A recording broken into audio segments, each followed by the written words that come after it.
Well, hello there. Again. All right, let's give this a shot. Hi there. Happy Sunday. Friends and lovers, thank you for joining us. For those listening after the fact, a little bit of technical difficulty. You know, it seems we get that every now and then. YouTube, Facebook, somebody decides to give us trouble. But you know what? We'll just give it right back. Thank you so much for joining us. If you heard a moment ago, this is 5 Minutes with Robert Nasir. And as I intimated, this one could just as well be called 5 Minutes with Amy Nasir. And I will tell you why in a minute. Today is Sunday, June 13th, 2021, the 164th day of this, your best year yet. And there are just 201 days left to make it so, if you haven't already. So, let's see here. Is everything working? Facebook says I'm stuck. So, y'all in the chat, let us know if you see Facebook or YouTube misbehaving on your end. I'm just going to assume everything is working, even though it looks all wacky on this side. And we will go for it. Today is, as I said, June 13th. June 13th, 2021. And on this date, the Supreme Court of the United States affirmed and established Miranda Rights. I had to look that one up. We all know what Miranda Rights are, right? You know, you watch the cop shows and they all say, you have the right to remain silent. Anything you say can and will be used against you in a court of law. I always thought that was strange. How do they know it will be? I understand the can be part. You have a right to an attorney, and if you cannot afford one, one will be appointed for you. Turns out the roots of this Miranda decision go back to March of 1963, way back in the 1900s, when an 18-year-old Phoenix woman told police she had been abducted, driven to the desert, and assaulted. Detectives questioning her story gave her a polygraph test, but the results were inconclusive. However, tracking the license plate number of a car that had resembled that of her attacker brought police to Ernesto Miranda, who had a prior record as a peeping Tom. Although the victim did not identify Miranda in a lineup, he was brought into police custody and interrogated. Now, what happened next is disputed, but officers left the interrogation with a confession that Miranda later recanted, unaware that he didn't have to say anything at all. The confession was extremely brief, and it differed in certain respects from the victim's account of the crime. However, Miranda's court-appointed defense attorney, who was paid a grand total of $100, didn't call any witnesses at the ensuing trial, and Miranda was convicted. While Miranda was in Arizona State Prison, the American Civil Liberties Union, the ACLU, back when they were still the good guys, well, we could argue about that, took up the appeal, claiming that the confession was false and coerced. The Supreme Court overturned the conviction, but Miranda was retried and convicted in October of '66 anyway, despite the relative lack of evidence against him. He remained in prison until 1972. 4 years later, he was stabbed to death in the men's room of a bar after a poker game. But as a result of the case against Miranda, each and every person must now be informed of his or her rights when taken into custody, and today is the anniversary of that Supreme Court decision. Also, we wish a happy birthday to the First Lady, Martha Washington. Then called Lady Washington. They didn't use the term First Lady back then. That term came into use later. In fact, one of the earliest known appearances of the title First Lady first appeared in the St. Jonesbury's Caledonian. The St. Jonesbury Caledonian. We don't have cool newspaper names like that anymore, or if we do, I'm not aware of them. But that was back in 1838. But they were writing about Mrs. Washington. Let's see, the author, Mrs. Sigourney, discussed how Martha Washington had not changed even after her husband George became president. She wrote that, quote, the First Lady of the nation still preserved the habits of early life, including no indolence. She left the pillow at dawn, and after breakfast retired to her chamber for an hour of study of scriptures and devotion.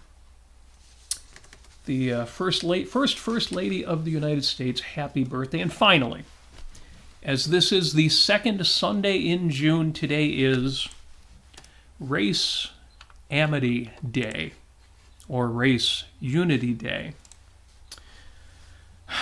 which I will always celebrate by remembering that people are people first. Opinions these days on racial issues run the gamut from race really matters to race doesn't matter to race doesn't exist. And I'm not going to say much, but I will say my attitude on race is the same as my attitude on ethnicity, the same as my attitude on gender. I don't deny that these are things. I do deny that in most contexts they matter at all. But I think that race should be enjoyed. I would say celebrated, although people can take that out of context. We should enjoy the fact that there are genders. We should enjoy the fact that there are sexes. We should enjoy the fact that there are ethnicities. We should enjoy ethnic food without somebody claiming that we're culturally appropriating it. We should enjoy ethnic dress, cultures, traditions. We should enjoy races. Different races of people are beautiful. I'm jealous of other races that, for example, age much better than my sad Caucasian look.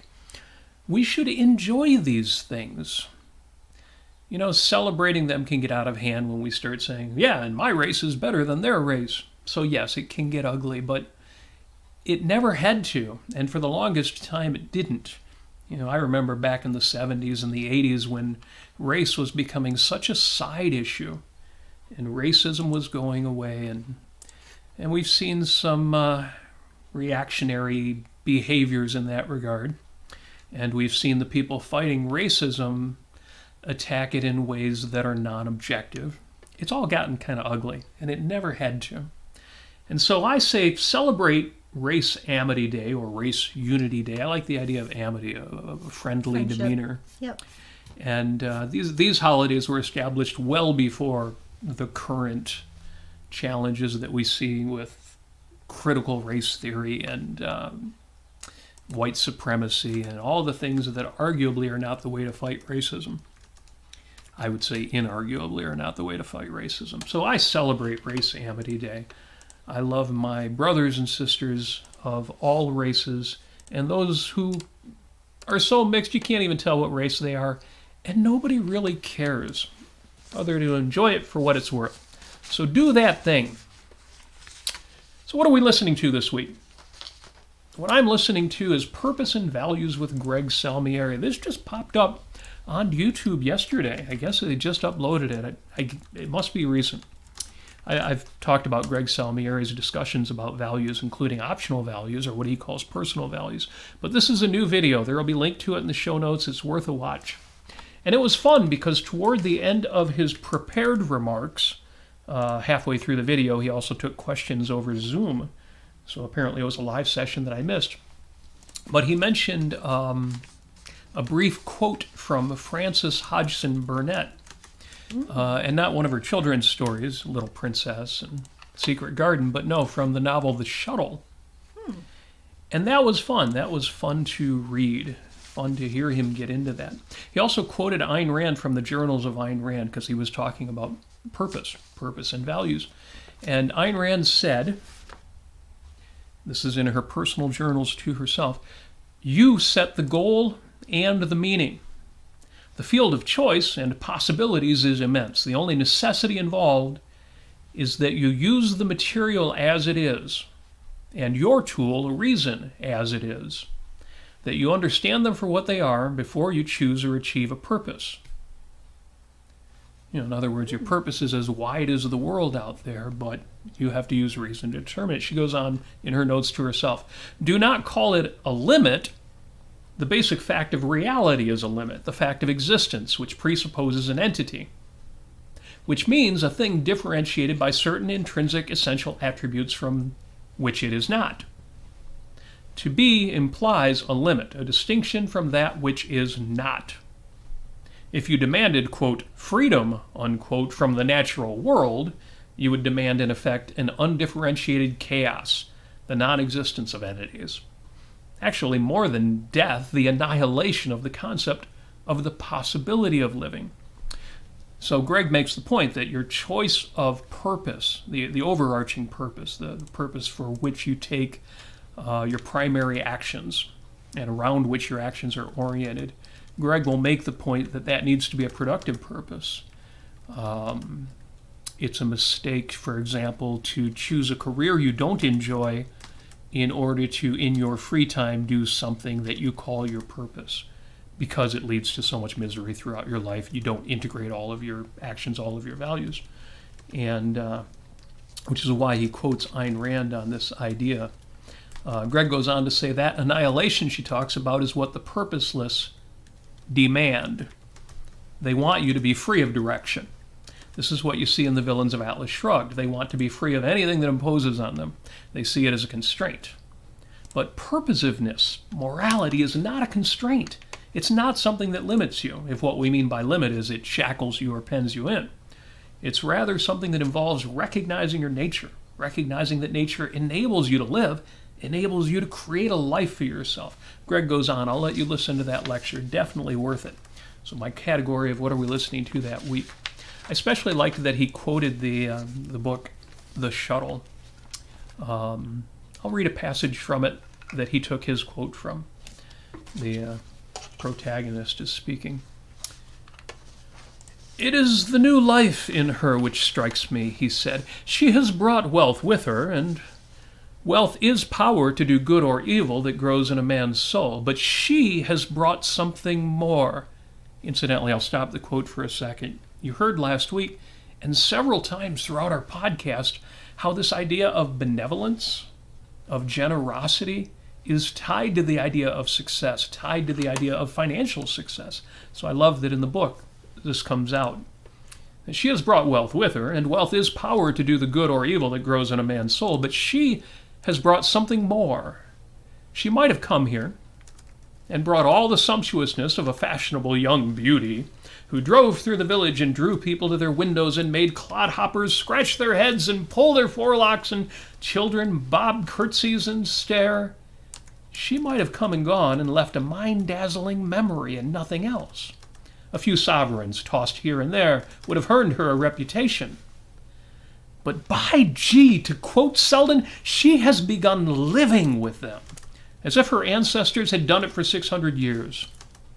And what I see is that if she had come without a penny in her pocket, she would have done the same thing. He paused a pondering moment and then drew a sharp breath, which was an exclamation in itself. "She's life," he said. "She's life itself." Good God, what a thing it is for a man or woman to be life, instead of a mass of tissue and muscle and nerve dragged about by the mere mechanism of living. So you get an idea what kind of book that is and why Greg chose to quote it at the very end of his talk on purpose and values. Well, I'm a little distracted because Facebook isn't auto-refreshing, so I have to keep refreshing the browser to see your comments. Oh no! Plus, I'm gaining a little sympathy on the comments because I explained my poking my eye with my mascara brush incident, and I'm. The malevolent universe is out to get us. Yeah, it's interesting. I see the comments here, and I don't see them here, and technical difficulties beyond our control. Yes, but I want to welcome. But you definitely don't look morose. Oh, thanks. I want to welcome Stana, Jennifer, Lisa, Jim, Petya, Narendra, and Mary Aline. Holly and Mary Aline. I think. Who has been up since 4:30 a.m. That sounds like Narendra. Yes. Well, it's 4:30 in the morning in India when we start. So yes. If he ever catches us live, it's because he got up really, really early. So if you say something and I don't catch it on the chat, please forgive me. Yeah, we'll get it eventually here. But yeah, I guess we'll have to keep refreshing. It's because of that clunky, wonky bug that we had at the beginning. Some folks may have noticed it started and then stopped, or maybe you even had to start it all over again just to see what was going on there. It's the malevolent universe. That's what it is. How are we supposed to survive? How are we supposed to live? There ought to be a law. We need to start complaining about the weather just like James Taggart does. That's right. How is a man supposed to be at his best in this kind of weather? Yes. Well, I refreshed YouTube, and Stana's on YouTube, or was, and yeah, you're right. I'm not seeing the comments scroll automatically on Facebook. Yeah, yeah. We'll just call. Miranda corrected me. I was an hour off. It's 3:50 right now in India. Good morning. So, in that context, and as I promised last week, I had righted a response to a meme that was going around. And it was the meme of 10 opinions that you have that are unpopular and non-political. Now, I always take memes and kind of shoehorn them more into the kind of thing I want to do, so I went from opinions to beliefs, which arguably is the same thing to some people.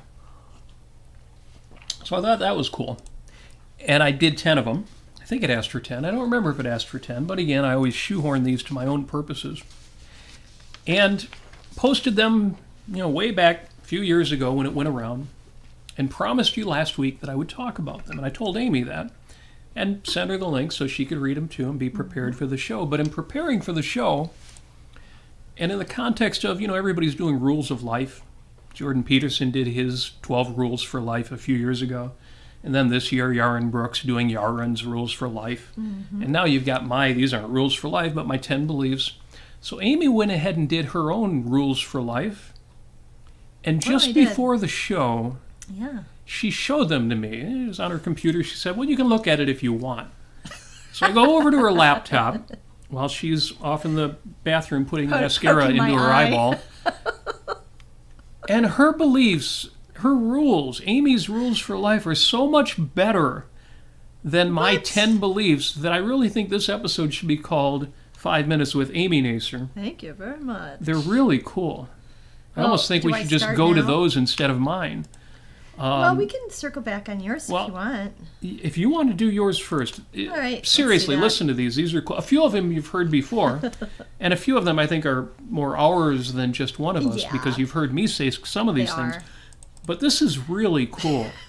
You have my unpopular beliefs. These are, some of them are unpopular, some of them are less unpopular. Well, you see. See if you think these are more rules for life or if any of these fit unpopular beliefs. Well, maybe outside of our inner circle here, but this is really cool. To get this out of the way, the first one is, everybody knows that I'm a big fan of the 80s. Mm-hmm. Just about everything. Not everything in the 80s, but a lot. Because things were so much more individualistic. People were, didn't hold back. In other words, there were artists and musicians and lyricists and so many people out there who were just saying what they wanted to say.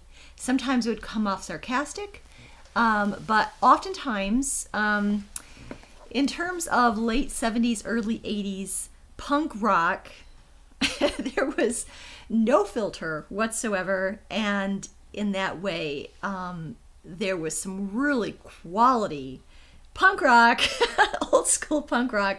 If you're not into punk rock, I'm so sorry. But I really love...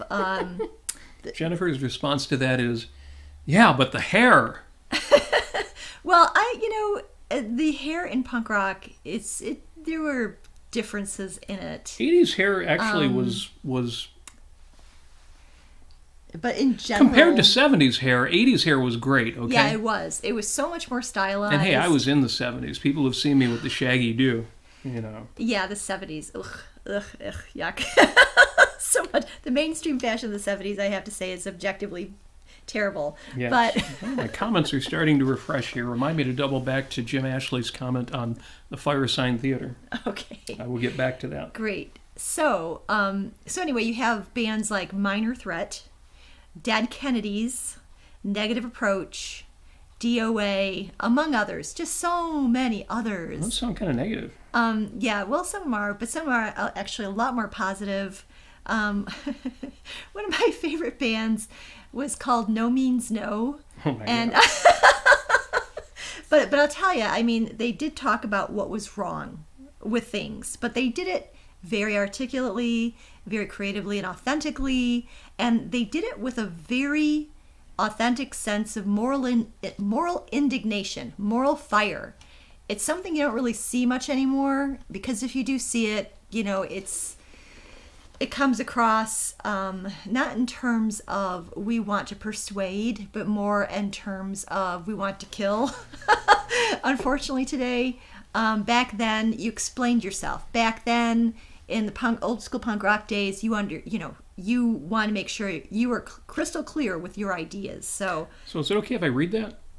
Sure. You've talked about it, but you haven't read it, and I think it's worth reading. So I can read it. Late Okay. 70s, early 80s punk rock had the most creative, articulate, and authentic sense of moral indignation ever expressed in music. Right on. Yes. Excellent. Thank you. Number 2, the world needs more 100% cotton and linen dresses with pockets. Cotton and linen with pockets. Who can argue that? Guys have had pockets forever. Yeah. And I mean, I guess when women wear pants, they have pockets, but yeah. And most guys' shirts and pants, got khaki pants, they're 100% cotton. Cotton, comfortable. Cotton shirts. Works in the summertime, works in the wintertime. In the summertime. You don't want to be, I don't understand who, and this is another thing about the 70s mainstream culture, polyester. Honestly, you might as well just wrap yourself in saran wrap and go out in 80-degree weather. I mean, it's ridiculous. Well, except it was the 80s when women would wrap themselves in saran wrap and go out. Well, that was tinfoil. Yeah, and saran wrap. Missing persons. And That's true. So anyway, why can't women's fashion be a little bit more reality-based? Good question. Okay, number 3. It's important to be honest, even if you think your dishonesty won't hurt anyone else, except you. So that basically speaks for itself. But I remember I was thinking about this recently, and it's a long story, but there were many times when I first became an objectivist, and I thought about this, and it was antithetical to what I had been thinking or practicing prior to that. So I wasn't always honest. Even, you don't have to be like radical honest and do all sorts of TMI, stuff, or give people stuff that they're not ready to hear. But it's important to make sure that all your contracts are honest. Everything that's important in your life is honest, right. And so Yeah. even if it's hard to do. Well, that's one thing I've said is that radical honesty is not honesty. Yeah. The so-called radical honesty movement was not honest. And that goes into number 4. It's important to only give people knowledge that they are ready to hear, which basically means tactfulness. I would think tactfulness is a virtue. A lot of people, especially when they're young, especially when I was young, I gave a lot of people information that they weren't ready to hear. And I knew that they wouldn't process it. It would just shock them or get them angry or... So in that sense, they weren't even able to hear it. Right, exactly. So ask yourself... In which case, you're not giving them knowledge. Yeah. Gotcha. Yeah. So always ask yourself, is this person ready to hear what I'm about to say? Is this person open to this information? Number 5, everyone is on their own journey. I say this all the time. It's like, if I were a parrot, this is what I would say. Everyone's on their own journey. Yep. If you have a broken relationship, Yes. give it time. Give it time. It might mend itself. Mm-hmm. This has happened to me. And it's been wonderful. Also, everyone must learn their own lessons and do their own processing. First-handed thinking. You have to encourage that. And so... Why can't I think for them? Make them think. So, I mean, this is, the inefficaciousness of nagging or telling people, if there have been times where I have told people what I thought of them and in a negative way, and I just had to be realistic and say to myself, if I tell them this, I probably won't have a relationship with them after this. If I've told you once, I've told you 100 times. Stop nagging. Very funny. So anyway, just try to be as objective as possible in your relationships and other people's contexts. Number 6, it's okay to stop being friends with people who are no good for you, who are no good for you or your life. Good. It's okay, because you know what? Everyone's on their own journey, and if you are out of their life, if they're a good person, if they're open to positive, finding positive people in their life, then that means that they will find that. And you have to act in accordance with your own rational self-interest. That's very true. That's absolutely true. You do not want to sacrifice or bog your life down with other people's negativity. It's not cool. And it's not cool to enable them either. Oh, so not cool. Sometimes negative feedback is a gift with a big pink bow on it. It's wonderful. And that goes for me too. So, I mean, if people have any ideas for me. Number 7, it's important to be at your best when things or people are at their worst. Yep. It's when things are at their worst that you need to be at your best. That I learned from Robert, because I always make things at their worst. No, because I always say that. Yeah. You need to be at your best when things are at their worst, or when other people around you are at their worst. Yeah, it's important to do that. Same with the idea of honesty. To be honest when things are not especially easy to be honest about. So yes. Number 8, trying to convince your friends that a mutual friend is a horrible person and demanding they agree just based on your assertion, that is not a basis for friendship. So don't expect to have a friendship with people that you're haranguing about trying to get them to agree with you that such and such is a horrible person, so and so is a horrible person.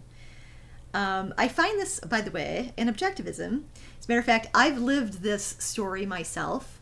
I've learned from the story, and so yeah, when you have a mutual friend, that mutual friend does you wrong, you tell your friend, this mutual friend is horrible, and you can explain why or whatever, but don't expect them to just take your word for it.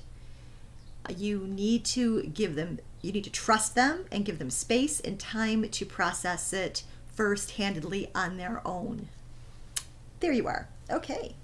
Number 9, try to see the best in other people, especially when you are unable to see the good in yourself. Oh, I could do a whole talk on that one. It's amazing to me when people have been through a lot, or when their self-esteem is low, or when they're feeling vulnerable. Yeah, that's hard. When they choose to lash out. Yeah. I've seen it, for example, in the objectivist community. People who have been through all sorts of personal problems and even reached out for help and received it.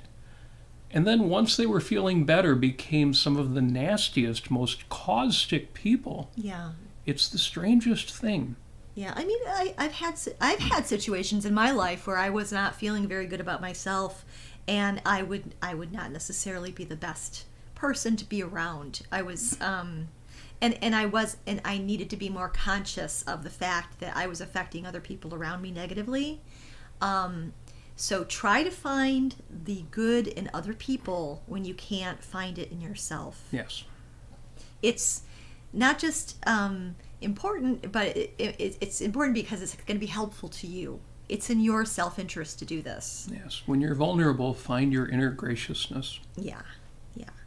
Number 10, it's important to be friendly and considerate to those who work in the service industry. Yes. I've been noticing that I've been even more gracious and considerate with people.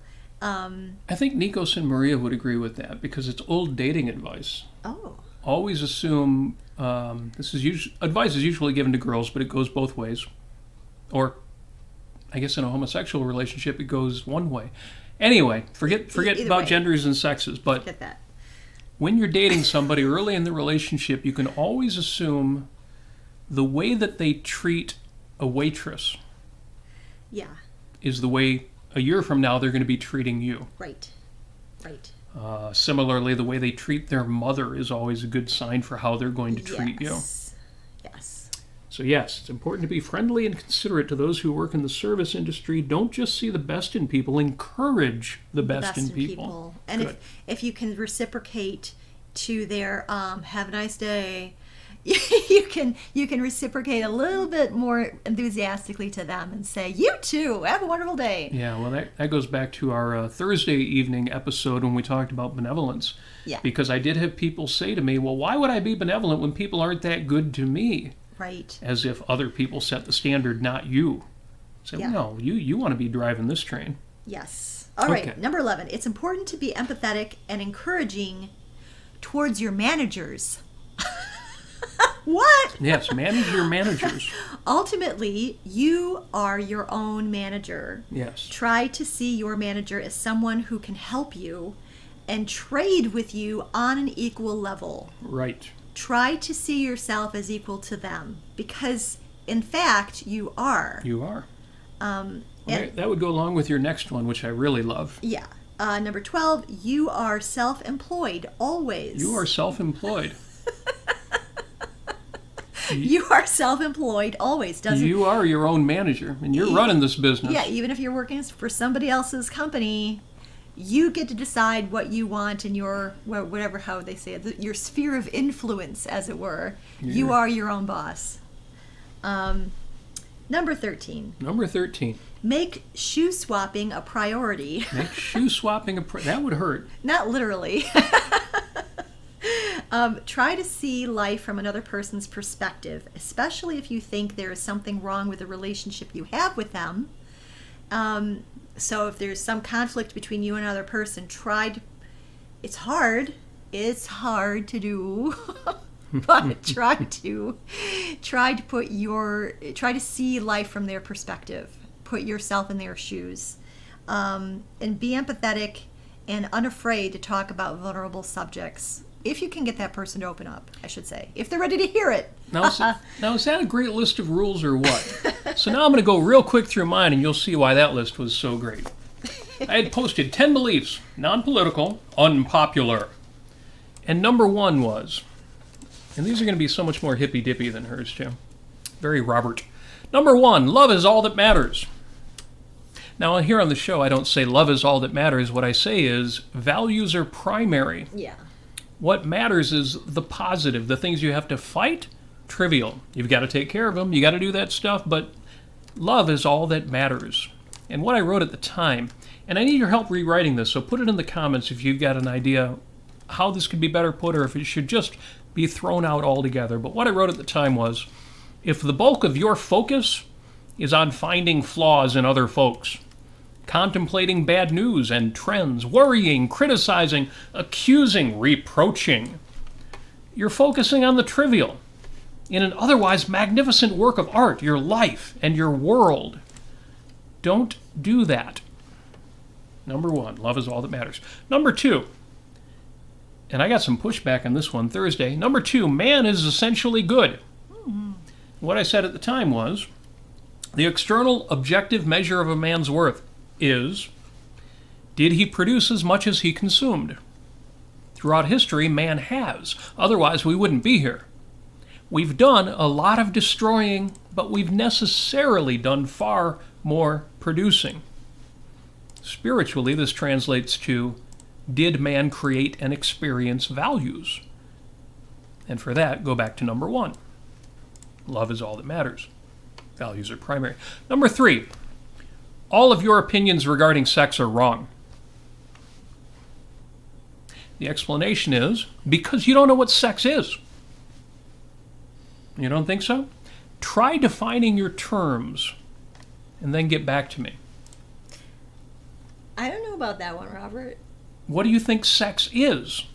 Well, what you're trying to say there, though, it can be construed incorrectly to mean there's no way to define terms with sex because it's so complex. I'm not saying there's no way. I'm saying that almost nobody does it. Oh, I see what you mean. Almost nobody Thinks defines about it their that way. terms. Yeah. When people say, I had sex, what does that mean? Now, in some contexts, you can have a pretty good idea what somebody meant. Heck, back in the old days, we had, well, what do you mean, like third base? You know, what people define as sexuality. And you notice I almost never use the word sex. I always talk about sexual romance. Yeah. If people understood that there is an unbreakable tie between sex and romance, and I don't mean that every relationship should be seen as a precursor to marriage, I just mean sex, even a one-night stand, should be romantic. Anyway, number 3, all your opinions regarding sex. Incidentally, all of my opinions regarding sex are wrong, too.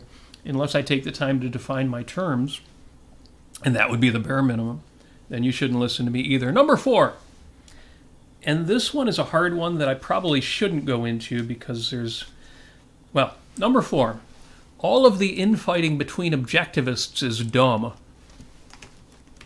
It all results from a commitment to things other than being objective, that is, rational. It is, with rare exceptions, irrational. And no, you are not the exception. On a related note, number 5. I'm glad I went right into 5 so I don't have to get into that. Number 5, your values are not under assault every time someone else says you're wrong. Even if they, quote-unquote, insult you. I'm going to read that one again. Your values are not under assault every time someone else says you're wrong, even if they insult you. Lighten up and grow a thick skin are not mutually exclusive. Self-confident men don't care what Mrs. Grundy thinks. Howard Rourke rarely, if ever, gets indignant. If you're walking by a playground and a kindergartner runs up and shoves you, you do not beat him up. You laugh. You stop him, you smile, you say, "Silly one, now what was that for?" And that's about how serious most of the threats in your life need to be taken. There are things to fight out there, but they don't get fought with anger. Number 6, altruism isn't a truism. You might recognize this. I read this a week ago. Number 6, altruism isn't a truism. It's not a truth, not an ideal, hardly even an idea. It either means put the welfare of others above yourself, in which case it's unworkable and therefore a source of frustration and failure, or integrate the significance of others into your own value hierarchy, in which case it's coextensive with self-interest and doesn't mean what any or everyone thinks it means, making it a faulty concept overdue for discard. Number 7, rationality think tanks and organizations, for example, the Less Wrong community, are building paradigms with all the fallacies of self-exclusion this implies. At least they're aware of this, though most think that self-awareness insulates them from the fallacy, at least to some degree. Maybe they're right, or at least less wrong, but probably not. The explanation for that one is long. The link is in the show notes. Number 8, and this is one I'll always stick by. All diets work. What about a diet of corn chips? A diet of corn chips works.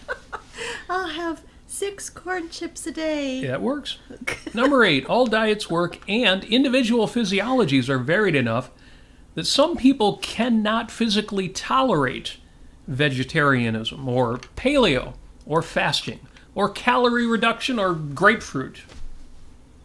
There may be, and in fact there is, a best approach for most people. But unless you know everyone or know the person you're addressing inside and out, don't be a douchebag while recommending what works for you. Wait, say that one more.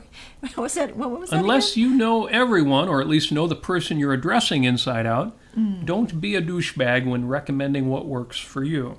I see. Oh, well, I've been intermittent fasting, and that's the only thing you should do, because that... Yeah, I have to stop myself, because I have a tendency to do that, and I know it's wrong. But you're usually pretty good about saying, well, here's what works for me, and you should try it.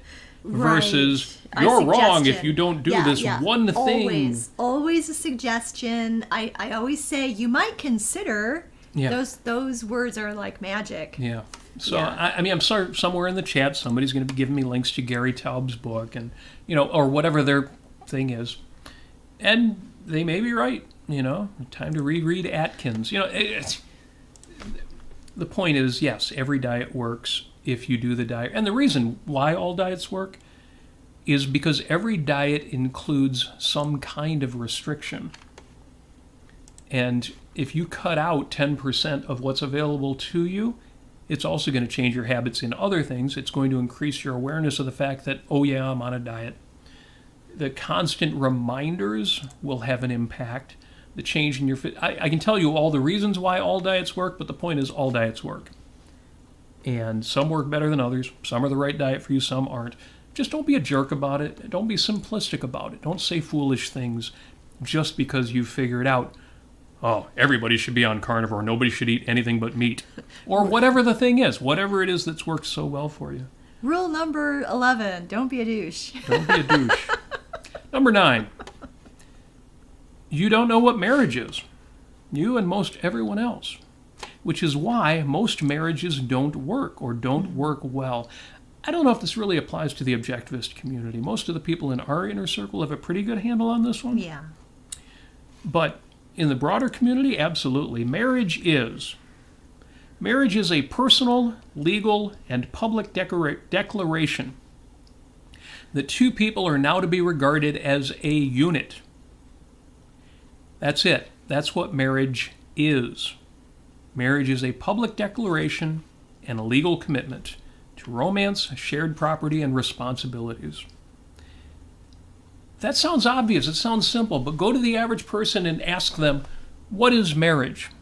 Or what do you think is important in marriage? Or why did you decide to get married? And see if you get any answers that make any sense, that are grounded in reality at all. Yeah. It's so simple when you bring it down to principles. Marriage is what brings us together today. If you know this much, use this knowledge in deciding whether to marry and conduct your marriage accordingly, and you have a reasonable chance of success. And number 10, the very last one. Almost done here. You see why I said Amy's are better. Number 10, many rational people are not reasonable. I'm going to contradict myself by the end, but you'll see why. Hopefully you'll see why. But somebody's going to comment, you're contradicting yourself. Number 10, many rational people are not reasonable, which means, in fact, they aren't rational either. And when it comes to social networking and the internet in general, many becomes most. See, if you're rational and you're mean, you're probably not all that rational. If you're rational and you're bitter, you're probably not all that rational. If you're rational and out to attack all the irrational ones, you're probably not all that rational. That is not a good use of your time, your energy, your resources, your mind. See rule number 1. Remember, love is all that matters. If the bulk of your focus is on finding flaws in other folks, contemplating bad news and trends, worrying, criticizing, accusing, reproaching, you're focusing on the trivial in an otherwise magnificent work of art, your life and your world. Don't do that. So that was... see how that came around full circle. It all comes around. It's almost cheating to come back to the beginning like that. Or it's almost good writing. And Lord knows I've done a lot of almost good writing. Not quite, but we're getting there. So those were my 10 unpopular truths that I just couldn't resist revisiting. I think they need a rewrite. For example, the one about objectivist infighting needs an update. There's some infighting going on right now that's kind of over some significant issues. And whether I want to ignore it or not, it ain't going to go away. So I need to work some of these things out. I've got work to do, but I really like Amy's 13 rules even better than my 10 unpopular beliefs. And I think Amy ought to publish these, put them on her Facebook wall, and maybe I'll even, put a link to them on Twitter because they're awfully good. Well, I have it on the 5 Minutes with Robert Nasir Facebook page. You already published it? Yeah, I already put wonderful. it there. But yeah, the infighting directly relates to number 8, trying to convince your friends that a mutual friend is a horrible person, and then demanding they agree based on just your assertion is not a basis for friendship. Yep. Don't expect admiration to come your way and love to come your way if all you're doing is ragging on other people. It may be justified, but for you. Yeah, for you. Based on the knowledge you've got firsthand. Yeah, but you have to go also to number 4. It's also important to only give people knowledge they are ready to hear. Yes.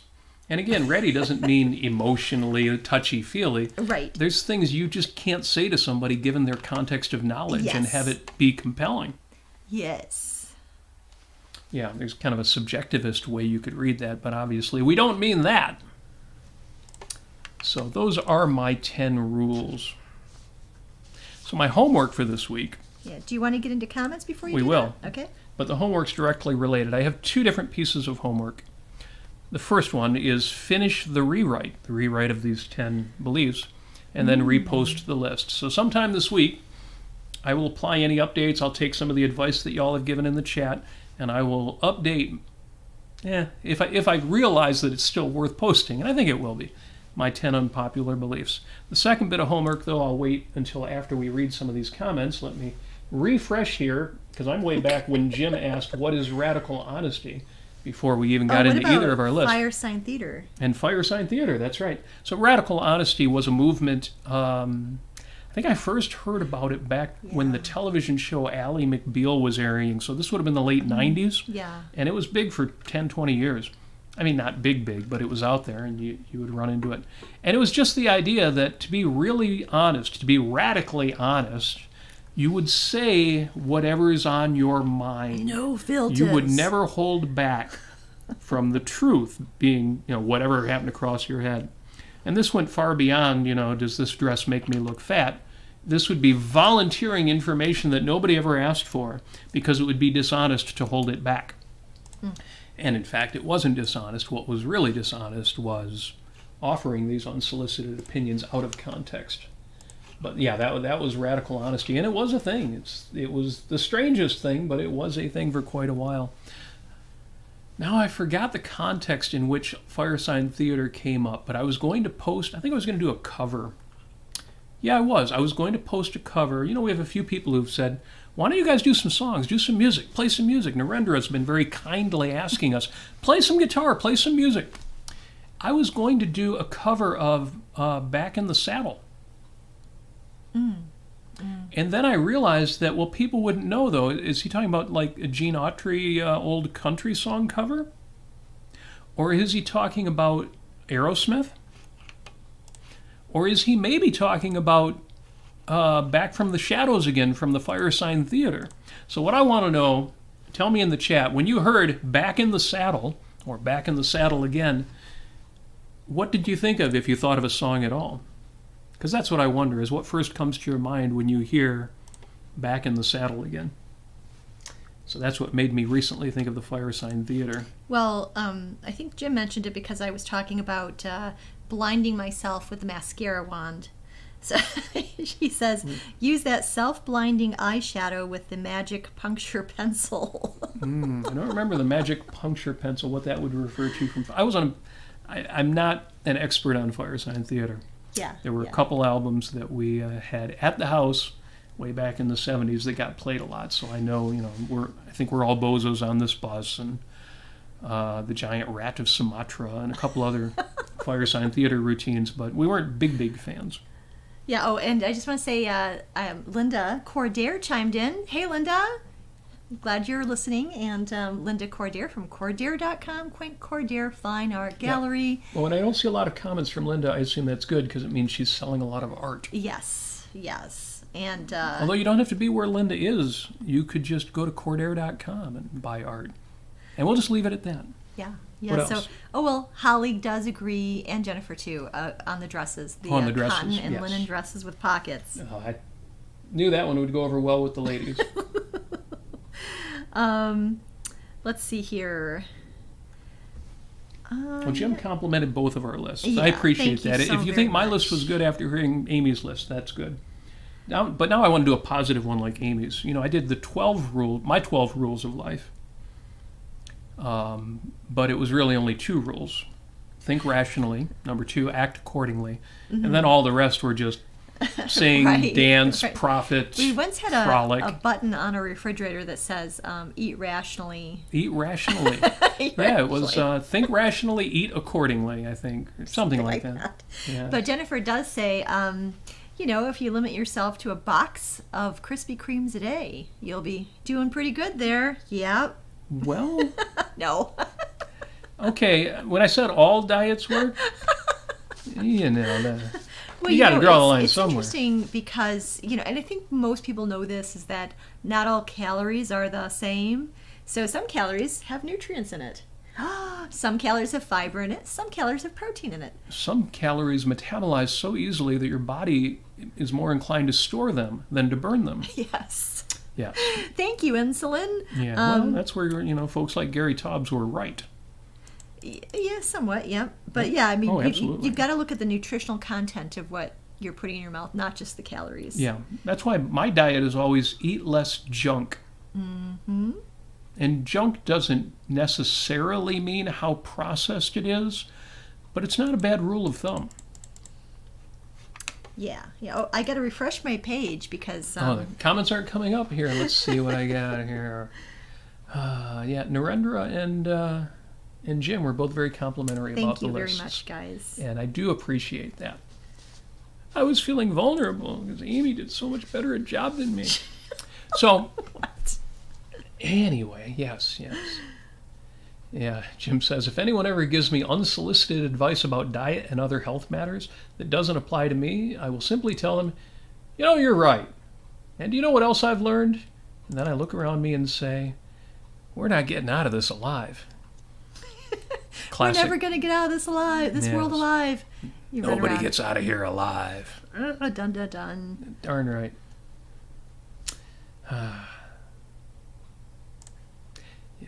Yes. Well, I think our comments are refreshed, I think. Yeah, well, there's a lot of great comments there. They don't all require an answer, but I will be going through them after the show, too, to get more ideas to update my 10 unpopular beliefs. The second part of my homework is just brainstorming possible topics for the June 27th show. When I mentioned rule number 3, I don't talk about sex on the show. And the reason I don't talk about sexuality and romance very often is because I have very strong opinions on the subject. And I think that romance and sexuality are crucially important. Yeah. Whether you're in a romantic relationship or not, the topic permeates everything. It affects everything. As I've said before, the world is an incredibly sexy place. But that depends on what you think sexuality is. It depends on what you think romance is. So I don't usually get into the topic, but so I'm brainstorming possible topics for the June 27th episode. That will be episode number 69. And so it may finally be time to do an episode on romance and sexuality. Well, and I think it's important to go back to say, what does romantic mean? Being romantic, what does it mean? What does it entail? Where did it come from? Why are we calling it romantic? Yes. But I won't be able to avoid the sweatier topics on episode 69. So it won't just be a elevated discussion of romance. No, might have to get into it. You mean there's biological components to this? I would never say that. But we'll see. So I'll take whatever advice folks have for episode number 69. What show topics you think would be interesting to discuss? We do have one more show between them. This is episode 67. So we still have episode 68, 2 weeks before 69. That sounds like the description of one of the saddest stories I've ever heard. Anyway, my Post-it note for the week. Let's move on here. My Post-it note for the week is a rerun. It just says, remember tomorrow. I'm slowly getting back on track, back into my proper habits and routines, still trying to get back into proper habits and routines after the Easter morning bike accident and then the big super fun vacation, a week in New Orleans. So remember tomorrow. In other words, remember that tomorrow is coming. Yesterday, today was tomorrow, and tomorrow, today will be yesterday. Or the extreme version of that, memento mori, remember you will die someday, and so time is finite. Any day that you waste is one more that you've lost. So that's my Post-it note for the week. That's what's going to be up on this one will probably go on my bathroom mirror, because first thing in the morning, brushing your teeth, it's a great time to read a note or reminder like that. And with that said, thank you for joining us. As always, show notes will be posted to this show entry both on YouTube and on Facebook immediately after the show with links to all of the fun and exciting things that we've talked about, all of the quirky stuff that happens on this day, and also Greg Salmieri's talk. Questions and comments can be posted both in the chat, but also in the 5 Minutes with Robert Nasir Facebook group. Again, the show should have been called 5 Minutes with Amy Nasir today. It's both of us all the time. Anyway, you know, Amy hasn't missed a show yet. When I first started this show, when I created 5 Minutes with Robert Nasir, I thought, well, there may be times when Amy has other things to do, and it will just be 5 Minutes with Robert Nasir, but she has not missed an episode yet, and we have not missed a week yet. Really? We had one show we started an hour late. We had one show we had to postpone a day, but we've never canceled. That's correct. We have never missed a week. Maybe for episode 69, we'll take that week off, and y'all can just wonder what happened. Also, if you would like to support the show financially, as some of you already do, thank you so much. We love you for it. Thank you. You will find fans. Yes, you will find links to the Patreon and PayPal sites where you can do that at robertnasir.com, as well as links to our YouTube channel where you can watch all the previous episodes, and links to my super secret email address if you want to email me directly. All sorts of good stuff at robertnasir.com. And with that said, thank you for joining us. Thank you for sitting through Amy's rules. Thank you for sitting through my 10 beliefs. As always, we wish you success. We wish you flourishing. We thank you for sticking through our technical difficulties at the beginning of the show. That does happen every now and then. The internet is a funny set of chocolate tubes that melt sometimes. And as always, we wish you, and yes, I mean you know who I'm talking to,